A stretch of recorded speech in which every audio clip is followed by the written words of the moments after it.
The Kansas City Chiefs have revealed their plans, and it includes an unexpected wide receiver. Let's talk about that.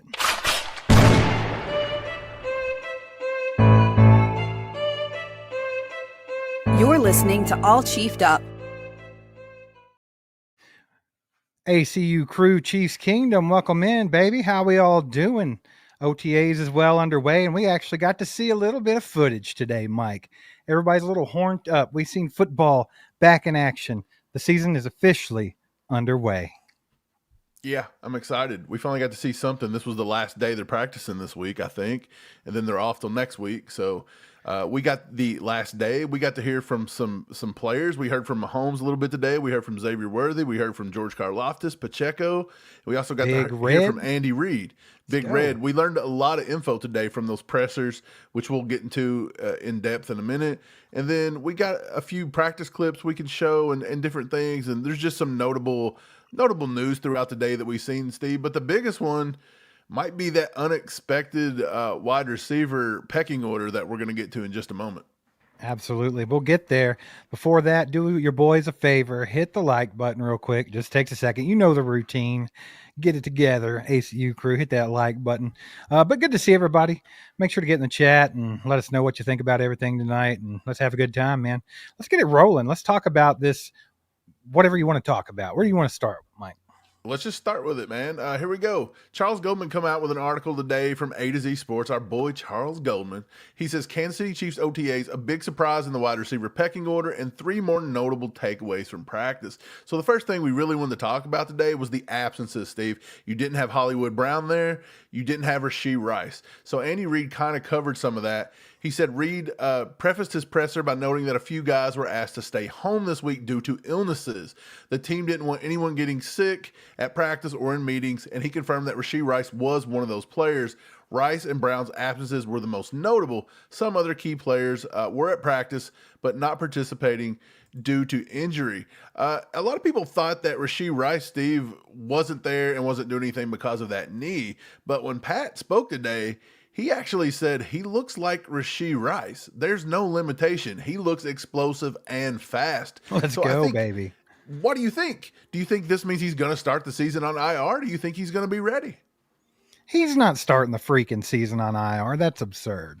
Rashee Rice is going to be ready to go on week 1, and he's going to be good. He's going to be just like he was last season. I think Mahomes likes the guy, obviously. They have a lot of good chemistry. You saw at the beginning of last season. That was his go-to. I think Mahomes is excited to get him back out there as horned up as we are to watch him play again, because it was a long, dreadful end of the season there with that stagnant offense without Rashee Rice on the field. Rashee Rice, a healthy Rashee Rice, is literally probably he's a top 25 wide receiver in this league, I would think. 25? And you could go higher. Well, I mean, some people's going to say he's not even our number 1. Some people are going to say maybe Hollywood Brown's number 1 or whatever else. He's an elite player when he's healthy. We've seen that through 4 games. He led the league in receptions. There was a lot of things. He led it in yards. Maybe not receptions, but yards. One of the two, maybe both. But yeah, he's different. You've seen when he got injured last year versus the Chargers when Mahomes took that knee out. Our offense struggled from there going forward, and of course we was already missing Hollywood because of that freak injury there in Jacksonville. But I think that getting Hollywood and back healthy, and then getting Rashee Rice back healthy this year and getting him from the get-go is going to make this offense way more explosive. And then not to mention, you've got Xavier Worthy coming back again in his second year. He's feeling a little better. But speaking of the wide receivers, Goldman goes on to say this: Xavier Worthy was first in line to get all the work in wide receiver drills. He earned that after a tremendous rookie campaign and admirable performance in Super Bowl LIX. Next up was veteran Juju Smith-Schuster when he wasn't otherwise occupied. Then it was either Skyy or Nico. It's good to see Remigio taking advantage after struggling to find wide receiver snaps last offseason and having to earn his keep as a return specialist. But he says this: the biggest surprise in the pecking order came as the 5th spot in the wide receiver order of individual work. Former Patriots second-round pick Tyquan Thornton, who joined the team's practice squad a season ago, got reps ahead of the Chiefs' 4th-round pick Jalen Royals. Both Patrick Mahomes and Xavier Worthy mentioned Thornton's speed during their Thursday press conference, Steve. Xavier Worthy actually had this to say. He said that We've got a lot of fast receivers. Right after the Super Bowl, Tyquan called me out, but I feel like I'm the fastest. He adds that Thornton is a really good receiver, and that he's excited to get him to make the play. Mahomes actually said this about the wide receivers. He said that we're fast. We've got guys who can roll. Coach Reed has challenged me this offseason to push the ball down the field and let the guys make plays. This is very reminiscent of what we heard from Patrick and Andy last year about pushing the ball. But, Steve, it's going to have to come to fruition at some point. You can't just keep talking about it. Right. It's a bit of deja vu there, hearing Patrick Mahomes say, Andy's really encouraging me to force the ball down the field. That's all we heard last offseason. But I think it just kind of took a hit when Hollywood went down, right? And then it wasn't too long after that, Rashee Rice went down. Things got a little bit different there. They had to change up how they were running that offense, and I think that was very noticeable from everybody. That's what kind of made them go stagnant and kind of switch things up, flip the script a little bit. They started running the ball more after Pacheco's injury. They got Kareem Hunt in. They never really used DeAndre Hopkins the way you thought they would use him. It was just not the offense I think they planned on having last season. So I think they're kind of going back to the drawing board, kind of using that same strategy. And now it's even better because they were going that direction because of Hollywood Brown, and that Xavier Worthy was kind of a question mark last offseason, right? He was a rookie. You hadn't seen him on the field yet. Now you know what he has to offer. And then you still get Rashee Rice back. You got Juju in the lineup still. And then you got Jalen Royals you drafted. They're talking about Tyquan Thornton here, who ran a 4.28 at the combine when he was coming out of college.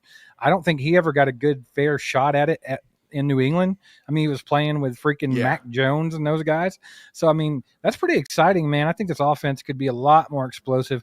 And maybe it's some in a place where they can push the ball down the field and actually be good at it. Well, speaking of the wide receivers in the pecking order, I didn't really find it all that interesting.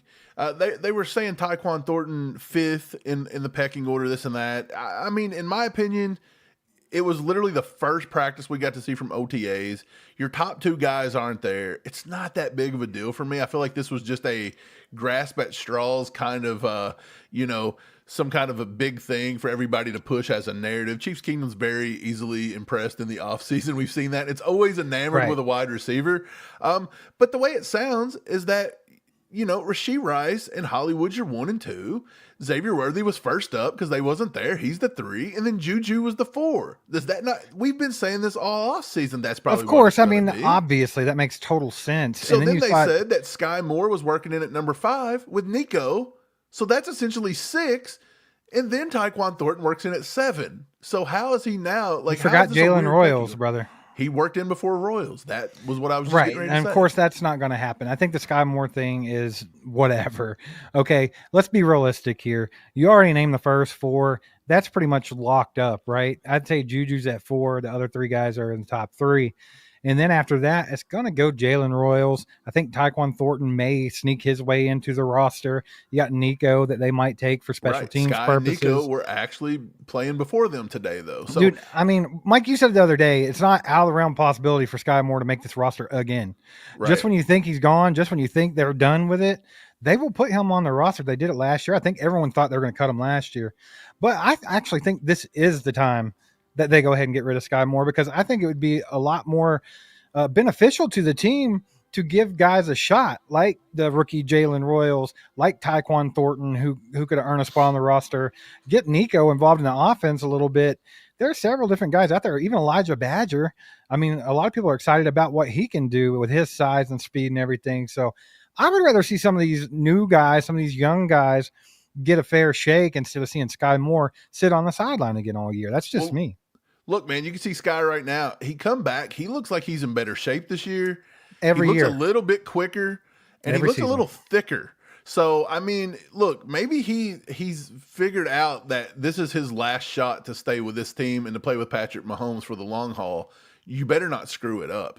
Now, I'm not saying that he's going to make the team, and honestly, I feel like we're so deep he doesn't have to make the team. But Andy and them have already showed they are decent Skyy Moore supporters. They put him out there anytime they get a chance. They like plugging and playing them all throughout there. I think that he's got a leg up on certain guys that are young and don't really know it, because at least it feels like he knows all the positions in the Andy Reid offense.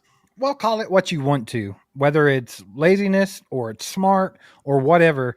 He knows the offense. He's been here for a few years now. And like you said, He can just be an easy go-to if you have to in a pinch. Like, hey, at least he knows the freaking offense. But I just think that they're never going to utilize the kid the way that he needs to be used. I don't think he's very beneficial to the team at all if he's used the way Andy wants to use him. So I don't know, man.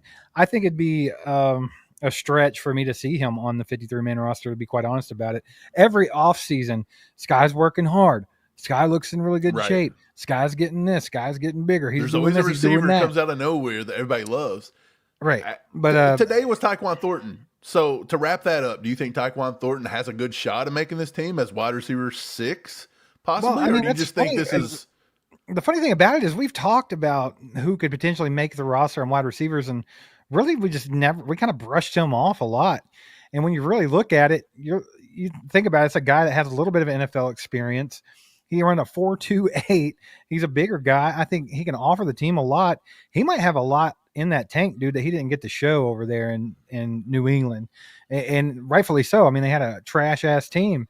So maybe he can get out there and actually do something. If he were to be able to contribute the way that teams thought that he could when he got drafted, and you were to be able to get that out of him, you just got another freaking weapon on your team for literally nothing. You signed him last year after he got cut, you know? Right. Again, it's hard to be impressed with somebody in the first leg of OTAs here where you don't have pads on. You're not going against a real defense. But I think it's more projections, always projection, right? It's not about what he's actually done. But if you look at the speed of that kid, he's a 4.28 guy. Xavier Worthy was 4.22, and I want to say that Hollywood Brown was in the high 4.2s. That's 3 guys potentially that could be on the field at the same time that are in a 4.2 40 category. That's insane speed, dude. That's crazy. Right. So also, let's bring this one up. First round rookie Josh Simmons, who's recovering from a patella tendon injury suffered last season, was present for practice with the rest of the offensive line group. He participated in individual drills, but according to Coach Reed, he's not yet participating in 11-on-11, 7-on-7s, or 9-on-7 team drills. Andy, after practice, actually had this to say. He said he's one that didn't work this week. He's further ahead than I thought he was. We've kept him out of the other team stuff. He's done a good job with what we've given him. We've just got to get him in where he's going against a defense. And he also made notice that he may start practicing here towards the end of this these OTAs here. Right. So we've talked about this a few times now. It kind of come out that they said that if Josh Simmons is healthy, he could get the leg up over Jalen Moore. And a lot of people are a little confused by that, man, because Jalen Moore's making a lot of guaranteed money this year, and he was the big offseason signing. And do you just want to go right to a rookie again? We've seen what happened with Kingsley. What do you think about that? Like, A, are you surprised that he's coming back so healthy? And B, are you still surprised that it sounds like Andy still wants to get him in there with the first team a lot more than he sounds excited about Jalen Moore? I mean, that's a great question, and we're going to talk about Josh Simmons. I'll give you my thoughts here in just a second, but let's get to the chat real quick. Got a 2-bomb from TGZ. He said, Andy says, if you don't throw it deep, I'll put Minshew in. And that's a funny joke, TGZ. It is, but I also think that having Gardner Minshew to push Patrick Mahomes and to tell him, like, hey, get out of your head and sling the ball. Gardner Minshew is that type of quarterback, so maybe he can help Patrick get back to that, whether it's mentally or whatever else. I actually think Gardner Minshew was a good pickup to have behind Patrick Mahomes. Seems more fitting and more beneficial than Carson Wentz did. And then moving on to Shane with the 2-bomb. He says, what's up, boys? I'm late. I missed anything important? You missed all kinds of important stuff, Shane. You're going to have to go back and watch, my man. We've just been talking about OTAs pretty much, but good to see you. Thanks for the support, guys. Now let's talk about Josh Simmons. So I've been saying this from the get-go. A lot of people have a misconception that they're just going to give this guy the year off. They're going to redshirt him his rookie year. He's never going to see the field. They're going to wait till he gets healthy, and then they're going to slide him in there next season. I don't think that's the case. They've been saying since they drafted him that he's ahead of schedule on getting back. They think that he can be healthy by camp, ready to go by camp. If he's ready to go by camp, Mike, and he wins that job, he's not sitting on the sidelines. I'm sorry, but he's not. So, I mean, there's a big chance that Josh Simmons could start as a rookie at left tackle, but he's going to have to earn that spot ahead of Jalen Moore. They're not going to give it to him, kind of like they did Kingsley last year. I don't know if there was much of a position battle there last year. A lot of people thought it was going to be Kingsley versus Wanye to see who got that left tackle position, but it was almost like they were just like, hey, Kingsley, it's yours. That's what it seemed like, honestly, and it didn't work out too well. I don't think that you go the same route this year, even though Josh Simmons is a much better left tackle than Kingsley was projected to be, because Kingsley really let's be honest here, he was a swing tackle with a lot of potential, a lot of athleticism, but he wasn't really there yet. Josh Simmons is a guy that's there. Like, he can play. So I think that you'll see a good camp battle between him and Jalen Moore to see who gets that starting job. Yeah, Patrick went on to say he's been in the weight room. Every time he's in there, he's in the weight room. He's trying to get strong. And he said he just looks the part. So he's very impressed by him. Let's talk about offensive line a little bit more. And he had this to say, and I don't think this is groundbreaking either, but we've talked about it. He talked about Kingsley being at left guard. He said, we're moving him in there. He's doing a really nice job so far. Reed iterates, it is a competition between Kingsley and Callie Endo at left guard, Steve. That's 1 and 2. There's no Wanye conversation right there. There's no Hunter Norzad conversation. There's no CJ Hansen up to this point. Right. There are no other conversations. It's Callie Endo and his Kingsley. Do you like that? Do you think that sticks? Or do you think somebody else will get in there towards, training camp and different things? Do you think somebody else, such as a Wanye, could get in there and make a case for themselves? Now, is it possible for someone else to get in the mix and maybe get that job? Sure, but it's probably slim. I kind of think what they're doing here is, hey, Mike Caliendo, that was our guy at the end of last season. Last quarter of last season, that was our guy. All through the playoffs, that was our guy. And a lot of people might not like it. They might not think he's good enough to do that and be the starter. They might think he gets thrown around a little bit or he's not great in pass protection. But the fact of the matter is, that's who Andy Reid went with last year, and he was okay with it. He started him all through the playoffs and in the Super Bowl. So Andy Reid has faith in Mike Caliendo. Yeah, so what I think's going on here is Mike Caliendo is your left guard at this moment. And I think Kingsley has an opportunity, a big opportunity to take it from him. So I think if Kingsley performs throughout camp, learns the things he needs to learn, and has all the fundamentals together, then absolutely, I think they might go ahead and give Kingsley the nod there because, let's be honest, he's a much better athlete. He's a lot bigger than Mike Caliendo. He's a lot stronger than Mike Caliendo. If he can get the position down and be where he needs to be mentally, I think it's Kingsley's. Kingsley's so athletic. He's great in the zone blocking scheme. He's bigger. He's probably stronger. He's more of a mauler. I think this is a shout out to Kingsley being like, look, you kind of failed at left tackle a little bit, which is fine. Maybe that was on us a little bit, throwing too much your way and you wasn't as proven because your level of play wasn't as high over there, at BYU. So maybe this is any of them being like, look, we've got Josh Simmons. He's going to come in. He's going to take left tackle. But this is your spot, Kingsley. Like, do you want to just fall, to the wayside as a bust? Do you want to go the route of Skyy Moore? And in year 4, we're talking about you coming in good shape and doing good in OTAs. Right. Or do you want to come out here and you want to win this job, and then you have a solid prospect at left guard, a rookie solid prospect at left tackle, an elite prospect at left tackle in Josh Simmons. And then next year, hopefully, also this year, you got Creed, and you should have Trey Smith locked up, and then hopefully next year you figure out what you're going to do with Juwan Taylor long term. Either he stays and he gets better this year, or you cut him and you move on, and maybe that's Wanye's job, maybe it's somebody else's. But I would just like to see Kingsley slide into the left guard and be there permanently for the rest of his career. I would be completely happy with that, and I would not even say it was a wasted second round pick if he became a nice starter. Not. He don't have to be Joe Tooney level, but if he becomes a very solid starter, I don't even think that's a bad pick there because, a solid guard in round 2, I'm completely fine with it, even though that's not what we were going for. We were going for the tackle, obviously. Right. Well, him being at Joe Tooney level, that's pretty crazy, right? Joe Tooney's borderline Hall of Fame guy. He's won like 4 or 5 Super Bowls at this point. That's asking a lot. Which is nuts. But what is not asking a lot is Kingsley just being the athlete that he is, because let's be honest here, he's stronger, he's bigger, he's probably faster than Joe Tooney. So, is it another question to say he could get to a Trey Smith level on the left side? No, and I think that's kind of what you want to look at is like that type of guy that you think could be a good, nasty guard, kind of like Trey Smith. We thought that Darian Kennard could have done that type of thing. Of course, he ended up, they cut him or put him on the practice squad, and he ended up going to Philly. But, Kingsley kind of reminds me of Trey Smith and Darian Kennard and those types of guys. He plays with a little bit of a nasty edge. He's a very strong guy. So I think if he gets in there, he gets comfortable and he feels good in that position. Once he gets his feet set on that ground, dude, he could be nasty at guard. He could have that, that killer mentality that Trey has. You never know. It could be pretty fun, actually. Right. He's got a little bit of a mean streak, too. So I think that's good. I would like to see that, but I thought it wasn't, like, crazy. Again, we've been saying all this. Like, all this has kind of been the talking throughout the season to this point, or the off-season to this point. The only odd one was the Tyquan Thornton being bumped up. But at the end of the day, as I just explained, he was literally running as a wide receiver 7. So I don't know how Right. crazy that is when you think about it. Let's move on to the defensive side of the ball for just a moment. Noel Williams, Steve, what did we say about Noel Williams when we said all these guys talking about returning capabilities, and we said Noel Williams has that capability? And Yep. first day out, the first day with cameras, and this is what we see in the scenes captured by reporters when practice began. Only one white jersey was seen in the return specialist line. That jersey belonged to rookie Noel Williams, who is looking to carve out a role that might not include being a starter at cornerback in his first year as a professional. I've actually got the clip of Noel Williams sitting over there, and you'll see him at the beginning of this clip. He's right there in the white jersey. So they're saying he's punt return 1. I mean, I don't know if that's the case going forward. Maybe they run out of red jerseys for him. I don't know.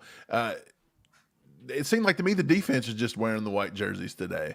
So maybe he was just the only defender over there doing that. So I don't think it was.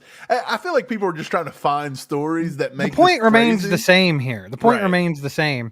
Is we said that he could be a return guy, and I think he's gonna be. I think they're gonna lean towards him, and that's scary for people like Nico Remigio, right? Yeah, I absolutely don't think he's punt returner 1 at this point or anything, but he's definitely. Yeah, he's definitely in the mix, and this is what we've been saying, Steve. He's kind of explosive there, and that's another reason, certain guys that are trying to make this team, like a Nico Remigio, you've got extra competition even coming from the defense now. Well, absolutely, dude. Like at UNLV and at Cal, he was returning kicks, and he was doing it well. He's pretty explosive. I think there was one or two they took back to the house in his final season at Cal. The dude can do that. And I think that's awesome. At least he can get out there and contribute in special teams until he does earn a good role in that defense. And honestly, I don't think it'll be too long before we see him on the field a lot on defense, because just the way that kid plays the corner position, it's exactly what Spags and Dave Merritt and all of them want. And he's super smart. He's going to pick up on this playbook quick, and he's got a knack for getting to the ball. He's a ball hawk. So I think that Noel Williams, he could contribute on special teams early, but don't be surprised if you see him putting in a lot of snaps at the end of the season at corner. Yeah, the last thing I wanted to mention about the defense, and we'll go back to the offensive side of the ball, the one everybody wants to talk about. George Karlaftis got to be on the mic for a little bit today, and they talked a little bit about his contract, and he actually said this. He said he's not worried about being viewed as underrated. He said, I don't need to prove anything to anybody other than the people in this building. He went on to say, talking about his fifth-year option, that he'd like to be here as long as he can. He loves it here. He said him and his wife love Kansas City.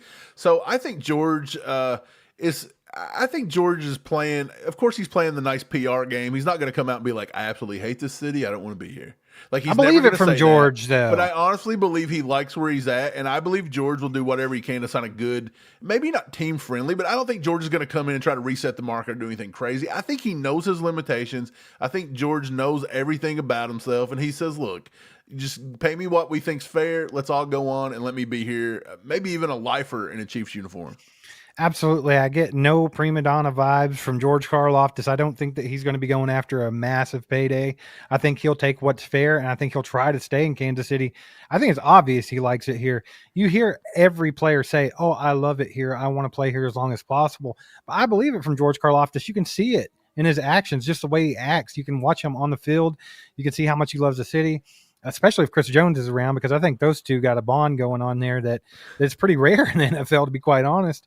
So I think it's pretty cool, man. And I think that it's going to be a topic of discussion after this season, regardless. I think Karlaftis is going to have a good year. McDuffie's going to have a good year. Both of them are going to be on their fifth year next year. So we still have 2 full seasons that we get to watch that play out, right? But that is going to be a topic of discussion, because they're going to be talking about, hey, who all can we sign back to this team? And that's going to be 2 big pieces that are going to cost quite a bit of money. Okay, before we go on, we got a 5-bomb from Nick. Nick says, big fan from Des Moines, Iowa. Just bought my buddy and I tickets for the Eagles game week 2. He's a huge Eagles fan, so hopefully we'll give him a hard time. Yes. Nick, if you take him into Arrowhead and he gets to talk trash, just don't let it happen, man. Cheer extra hard. Chiefs got to come in. Steve, do you think the Chiefs come into that game and just lay down a little bit and they'll get fired up? Or do you think they're super fired up? Like, you can't get beat by the same team 2 times in a row, especially the Eagles, one being the Super Bowl, one being your home opener. Well, here's the thing. the Chiefs, even when they're fired up, they don't show it. They're very even keeled. And sometimes that can be to a detriment. Like in the Super Bowl, like you kind of thought, hey, Yeah. they're just being the Chiefs, they've been there before, they're doing this. No, they were dead. They were No, they flat, were they were they were terrible. sleepwalking. They were not there, mentally or physically. But no, I don't think they're going to come out and look like they're just trying to kill the Eagles or anything like that. But I got to think that that's going to be in everybody's mind. It's going to be on everybody's mind, and I would think that in the locker room that the leaders are going to be like, "Hey, we just got our asses embarrassed by this team on the biggest stage ever." And it's time that we can get a little bit of retribution Right. here. Come out here and put one on them and make them hurt a little bit and maybe get a little bit of your dignity back. Right. Appreciate the 5, Nick. Steve, 2 more things I wanted to touch on. And we talked about Pacheco in one of our last few lives, talking about him coming in. He came in with a very positive attitude, which you knew he would. Pops is very positive. Oh, Positive Pop. That's his nickname, I think. He come out today and said this. He said, he's now the grown man in the running back room and young guys trying to take his job. He says, I feel the need to keep leading the guys, putting it on tape and just having fun. He adds that they've got a good competitive running back room. We finally got our eyes a little bit on Elijah Mitchell for the first time today, Steve. Right. And is Elijah Mitchell going to be somebody that presses him a little bit more than we think? And maybe even Kareem Hunt, because we're kind of giving Kareem Hunt and Pacheco the number 1 spot and saying they're going to take the majority of all the carries, and Mitchell's just going to get, McKinnon type duty, and he's got to beat out Brashard Smith. And so everybody's kind of, we even said that maybe McKinnon, or not McKinnon, my bad, I've got McKinnon in the head.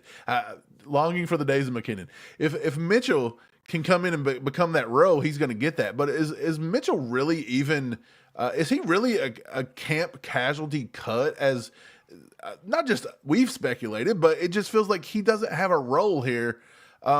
What do you think about Elijah Mitchell in this entire running back room? Because Kareem Hunt actually looked like he had slimmed down a little bit today when he come in.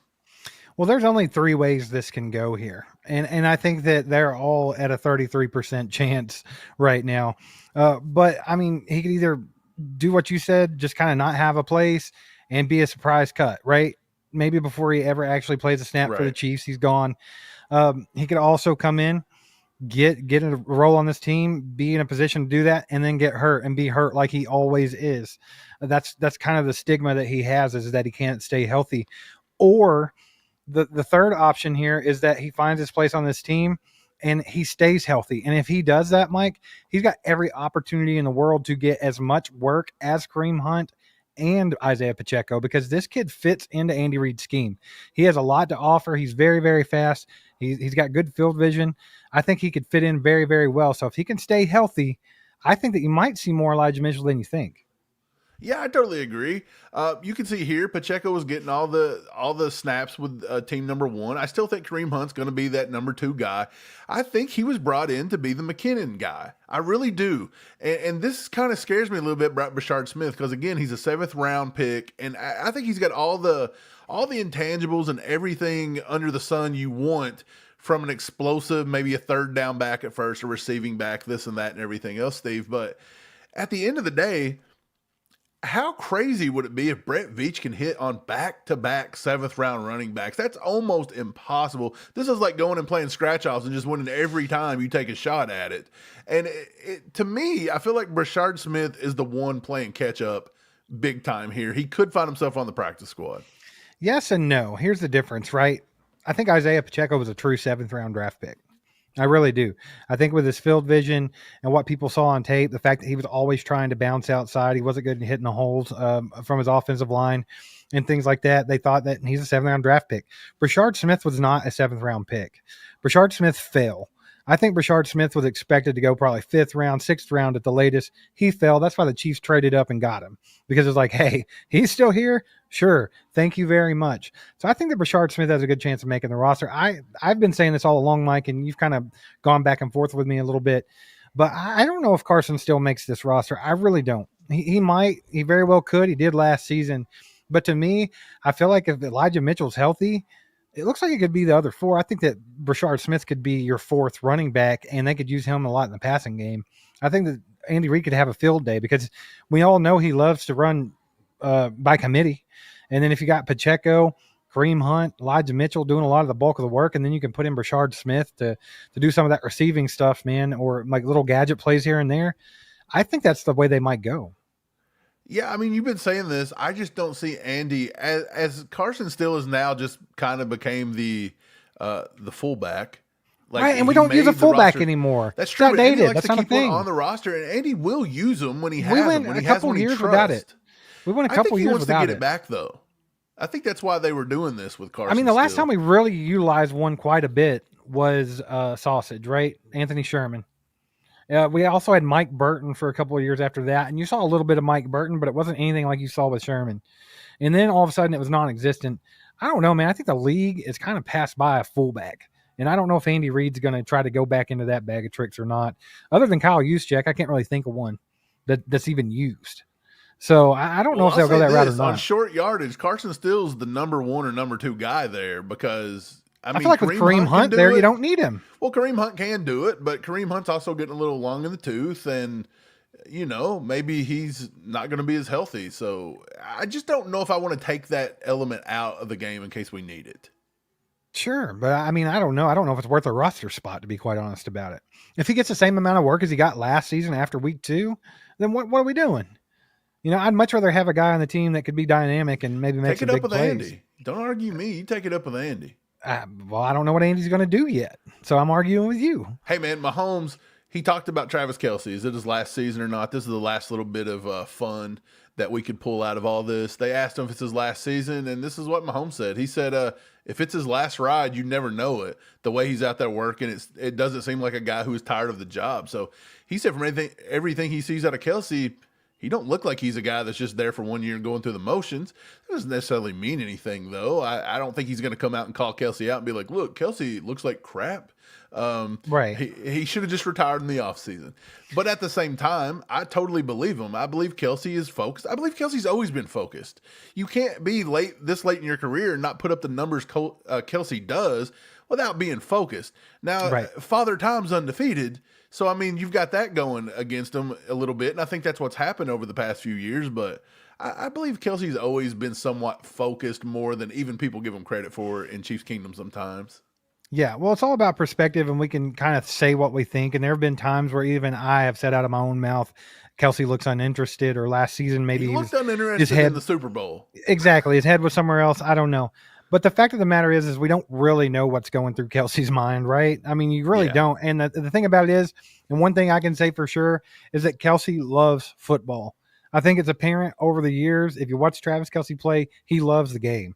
So I think if Kelce's healthy this season, has a good year, does well, and say the Chiefs, whether they win the Super Bowl or not, Travis Kelce might give it another year. You never know. It's just how he feels. And sometimes when you have a love or a passion for the game like he does, it's kind of hard for you to quit and hang it up, right? Like even if you have other ventures you want to check out, like acting or whatever else, I think that it's hard to move on from something like that when you've put that much of your life into it and you're that passionate about it like Travis Kelce is. You never know. You might see him for more than just this season.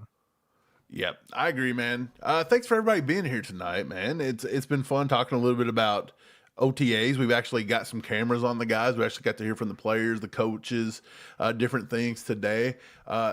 Appreciate y'all being here. Hit the subscribe button if you haven't. If you like good Chiefs content, hit the subscribe button, man. All Chiefed Ups getting ready to hit that 50K. Steve, I feel it in my bones. Let's go, baby. Today, we were 4s across the board. 4. And it said we had 44,444 subs. And I said, from this point forward, anyone who becomes a sub, I'm going to block them because I wanted to stay at the straight 4s. And then I was like, no, it would be even better if they were straight 5s. So let's just go to straight 5s across the board. I think it'd be fun. And also hit the like button. It just takes a few minutes. We appreciate y'all doing that.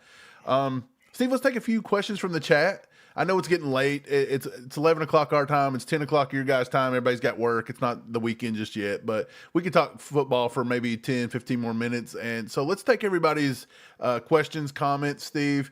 I'm sure they're tired of hearing us just analyze what they've probably read 45 times today.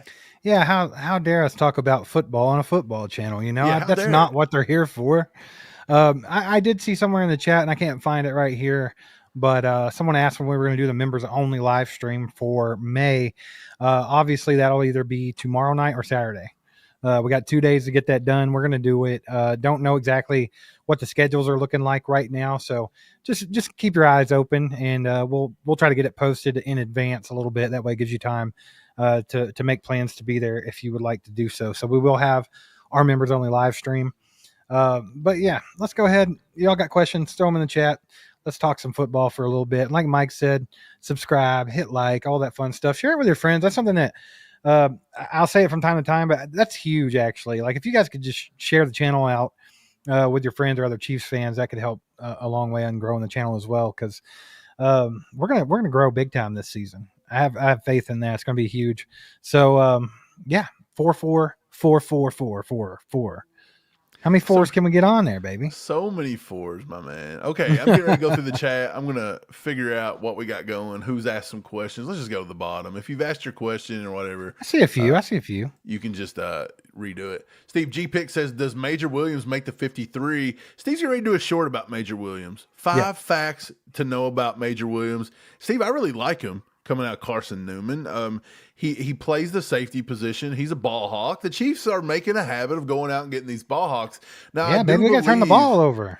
Right. I do believe it's going to be a little bit of a long shot for Major Williams to make the roster, but I don't count it completely out because our safety room is not as strong as it's been in years past. Right. Absolutely. The thing with Major Williams is he's kind of got his work cut out for him, right? It's an uphill battle because there's a lot of good talent in the cornerback room. They even brought in Glendon Miller, another UDFA out of Maryland that is a complete dog back there at safety. Of course. Man. Yeah. I mean, it's going to be a fight for him to make the roster. I honestly do believe that, whether you like the kid or not, because I think that even down to the point of like Melvin Smith, those guys, I just assume that every cornerback on our team is named Williams at this point. We've got after Noel and Josh and all them. But no, I think like even Melvin Smith has an opportunity to make this squad. I mean, that's how good and deep this room is right now. And then, Mike, of course, we've been talking about, is it possible that Najee Johnson don't even make a 53-man roster? And this kid was starting a lot last year. And then we went and signed Christian Fulton on top of that. And it's just like there is a lot of talent in that cornerback room.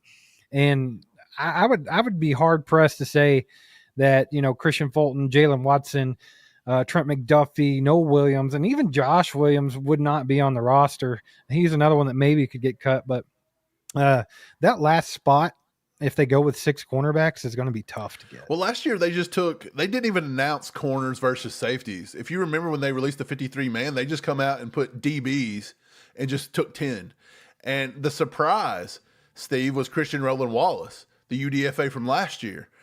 He struggled a little bit at times. He did make one decent play throughout the year. I think he had a pick sometime throughout the year.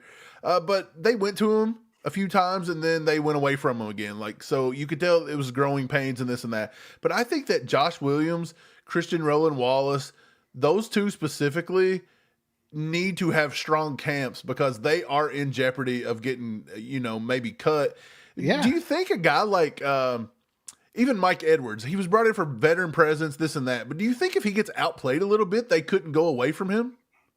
I kind of doubt it, man. I just don't see him getting outplayed. I think he's a pretty good safety, and then he's got that experience. I think they got him for a reason. But he does not start on this safety team. Like, he's not starting. It's going to be Jaden Hicks and probably Brian Cook, right? I don't know, man. I really don't know. I think they went and got him for a reason. I think they went and got him for his experience, his veteran presence. And, I mean, he was a starter on this team 2 years ago. So, I mean, we'll see. I think he's definitely on the roster, though, in one form or another. As far as who's going to start at safety, I don't know. But I think he's definitely going to be on the roster. Right. Julia says, is Stella doing okay? Yes, my dog is good. She's fat. She's lazy. Charlie, on the other hand, Charlie's had a day. What did he do? Charlie suffered some head trauma. It's not funny. What else is but there? I don't know what he did. Or I don't know if our other dog Macy just had enough of his crap. I don't know, but his eye was red, like kind of like busted blood vessel or something. So we took him to the vet, and his ears bruised too. So it looks like he took a shot to the dome or something. Yeah, maybe he got in a fight with a dog. I don't know, but he's got little doggy meds, and he's all drugged out, laying around. So that's funny. Ray says, "Does McClone show up this season?" Man, I hope not. We get McClones like what, once to twice per year. And I could do without it. I really could. Dude, I'm over it. And it's weird. It's like, what causes that? we don't know because it's so out of the blue. But at the same time, I think it's just when Mahomes gets too conservative. I think when he gets too conservative and gets too much in his head, he plays terribly. Like he's got to be able to play free and just not think and just do what he does. Right. Because I feel like he gets way too into his head, and that's when it becomes a nightmare. Just second guessing himself, pump faking the football instead of throwing it, holding on to the ball for 6-7 seconds at a time. Like just have confidence, get out of your head, make quick decisions, and own the league like you have been for the last 8 years. Yep, 100%. Stoic, what's up, brother? Good to see you. He says YouTube's definitely throttled y'all. How many times we hear this? The best Chiefs channel. Why don't you have 100K, dude? Yes, you're 100%. YouTube throttles us. YouTube destroys us. YouTube is a game. It's a game.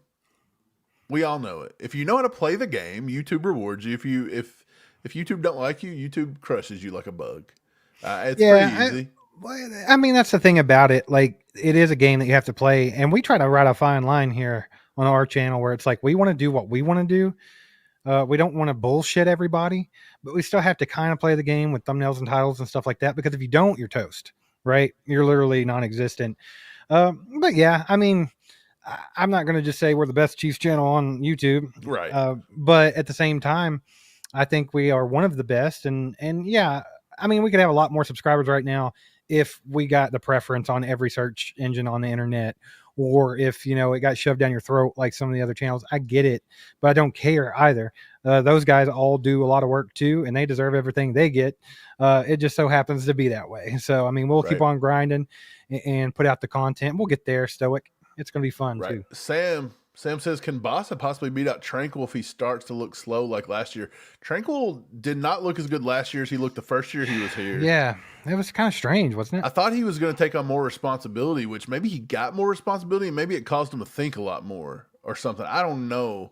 But yeah, Bossa was definitely probably a pick that they took in preparation of Tranquil moving on, I would think. Brett Veach is always 2 or 3 years ahead. You know he is.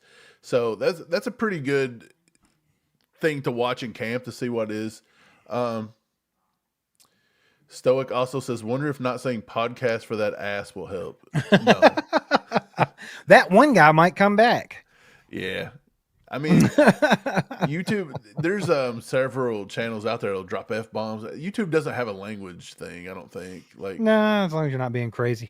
Flapjack with the 2 bombs says, why is Skyy still on this team? That's the $1 million question, right? I think you should have gave us $1 million instead of 2 because it's the $1 million question. I don't know. And that's the thing about it. Like, Mike, would you be upset if Skyy was on the team if he actually produced? Like, if he actually got the opportunities to actually produce, you wouldn't care. No one would care. Yeah. But the fact of the matter is, exactly. The fact of the matter is he's been here for 3 years now. He's been very underutilized, if you even think he can do it. And then on top of that, even when he gets his opportunities, which are slim and they're kind of sparse. So, I mean, it is kind of hard to get into a rhythm or have any momentum or anything like that when you're just used randomly. I get that. But if that's how they're using you, you better show up when your number's called. And he hasn't done it. Yeah. So, I mean, honestly, to me, I think this is a perfect year to move on from him. And let's be honest here. If he's going to be a good receiver, a decent receiver in this league, it can be somewhere else. This may be the year you see Andy, Brett Veach, and everyone involved showcase Skyy Moore throughout camp because maybe they want a trade offer. It's possible. You could see them maybe starting to pick up on some. Look, if Skyy Moore comes out of nowhere, they would take a late round camp, pick for him, I think. Yeah. Yes, but if he comes up all camp and it just becomes Skyy Moore propaganda, something's going on. Like he just don't go from slamming stuff in the top of his booth in Arrowhead to just worshiping and praising this guy. Like I think something's weird about it, man. But it is what it is. Appreciate the 2 bomb Flapjack. Let's see. Let's move on to somebody else here.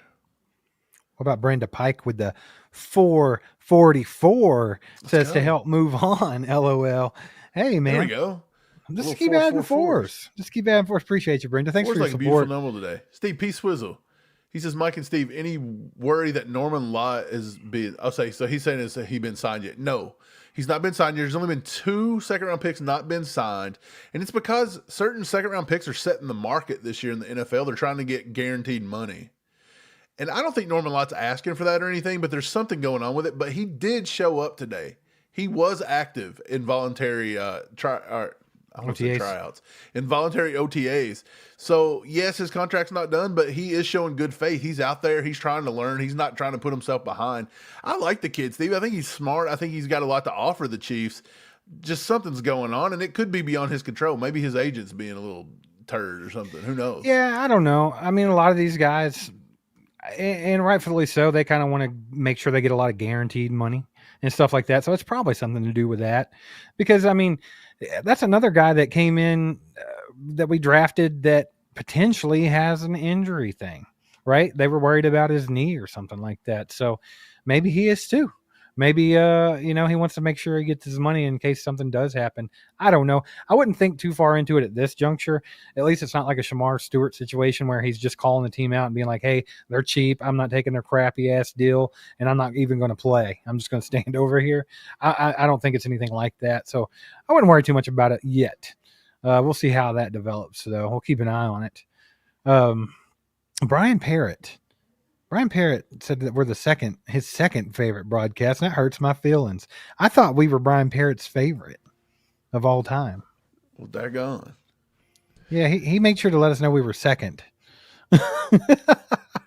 Dang, Brian. You can't win them all. Craig Stewart. He said Chris Jones touchdown runner pass this year. No. What? Why would there be? Pick 6, baby. Yeah, why would there be? They gonna put him in as a fullback since they want a fullback so bad. You're like, you know what? We're gonna skip straight past Leo for that weird out of place fullback, and we're gonna put Chris Jones in there. And we're gonna hand him the ball on the 1 yard line. That'd be fun. Why not? Yeah, for sure. Let's see. Let me try to find something else here. Perry says Skyy's only on the team because we took him in the second round. I do think that's helped him stick around a little longer, right? So the same with Felix. Even if Felix don't do well this year, and we think this is a make or break year for Felix, he's still going to be on the team next year. I mean, they invested first round, second round picks in these guys, so I think they're going to give it as long to play out as they can and give them as many chances as they can. Because not only do fans kind of get irritated that, hey, you drafted a bust, right? Like fans are going to keep. They know that too. So I think they're going to give it every chance in the world to let it play out and see if they can get some kind of value out of these guys. I mean, Steve, would it surprise you though if the 53 comes out and he's on there? No.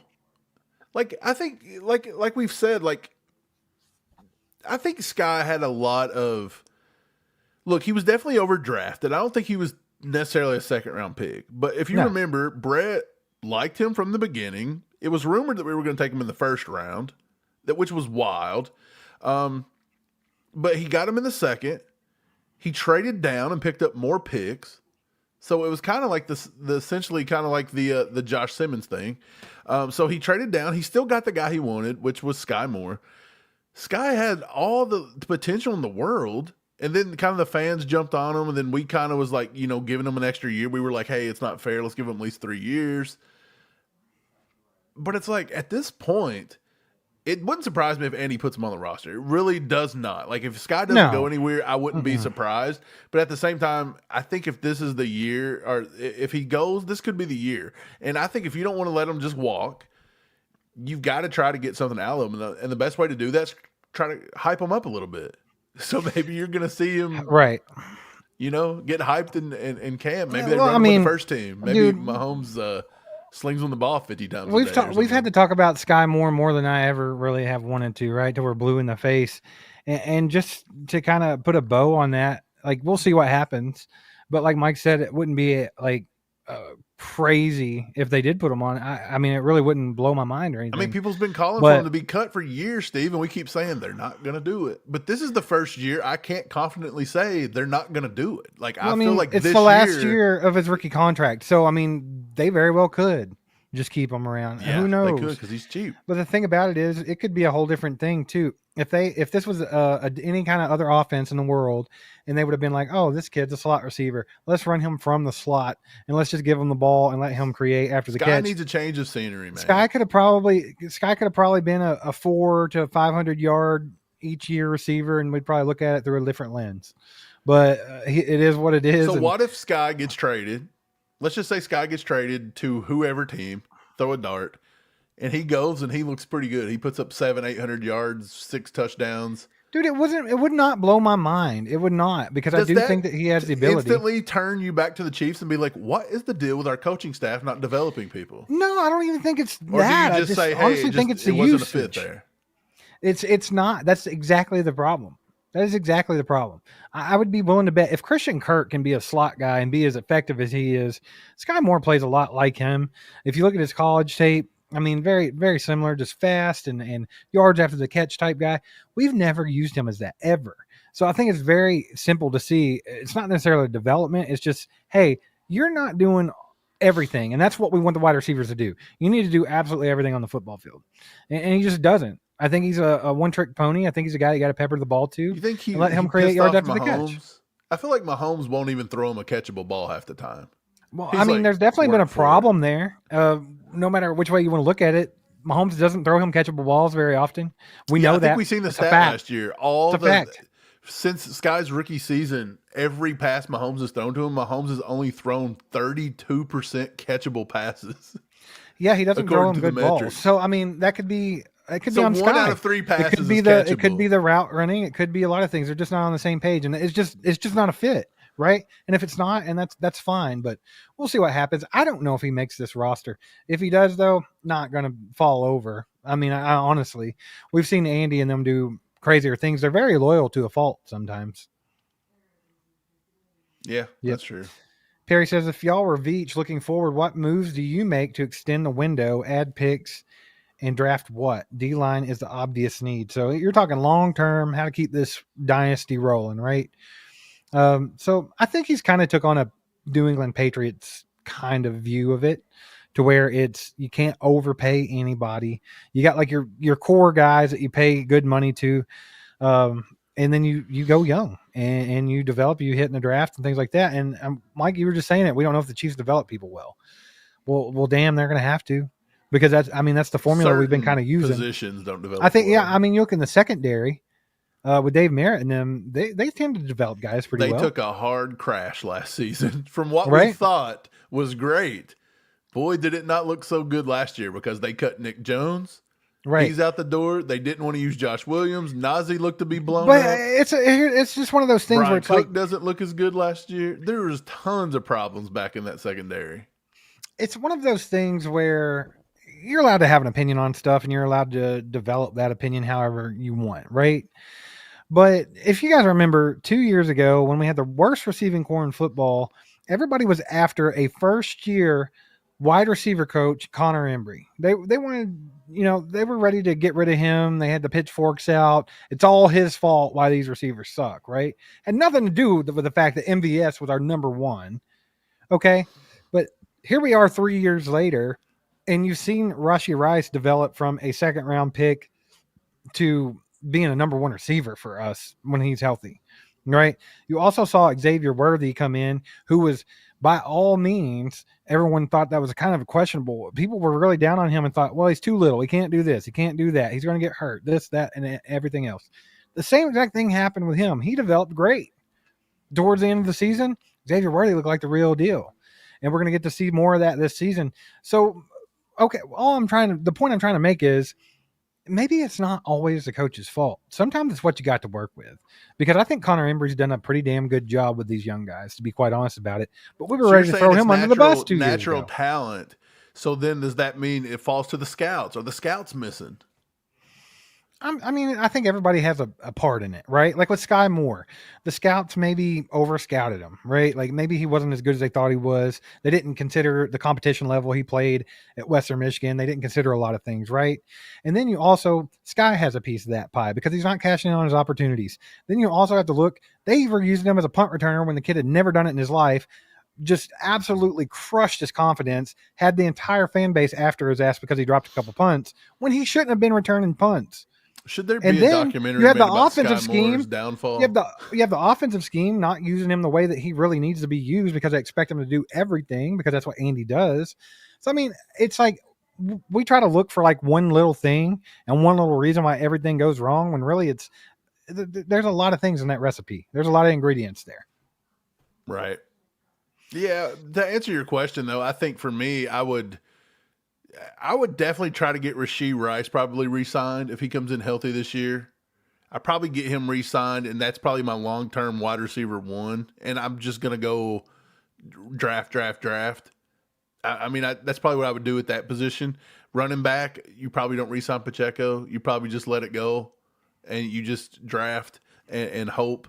And I mean, Veach is kind of doing it the right way. You're going to have to do it through the draft, man. And we're the kind that pays offensive players usually and drafts defense. That's the way they've been doing it. But I feel like you've got to do that in even cycles because now you're starting to get, you're starting to get, McDuffie and all these guys, George and all these dudes that we drafted 5 years ago, they hit. So now you want to keep them. So now you're signing defense.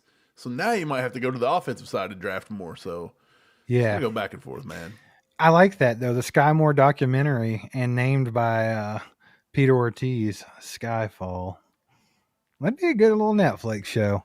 Like he went from being a top receiver in FBS to being the bane of everyone's existence in Kansas City. Yeah, he was attacked by 17 pitchforks in one day. Could be a good little documentary, man. But there might be a redemption story at the end of it. But he was traded in the preseason in 2025 and became a 1,000-yard receiver.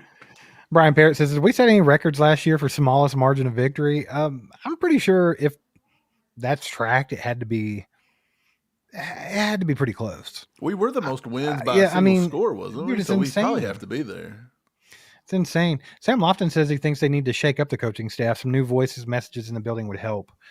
A lot of people think that. They think that Nagy needs to go. I mean, that's a huge topic of conversation, right? A lot of people, we need Eric Bieniemy back, yelling at everybody about every little thing. We need someone like that with some more fire. Yeah, sure.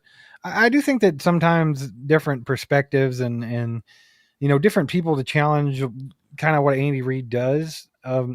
Not in a detrimental way, but just like, obviously it's a good thing to go to the drawing board and have different opinions and different views of things. And that's how you come up with something good. Right.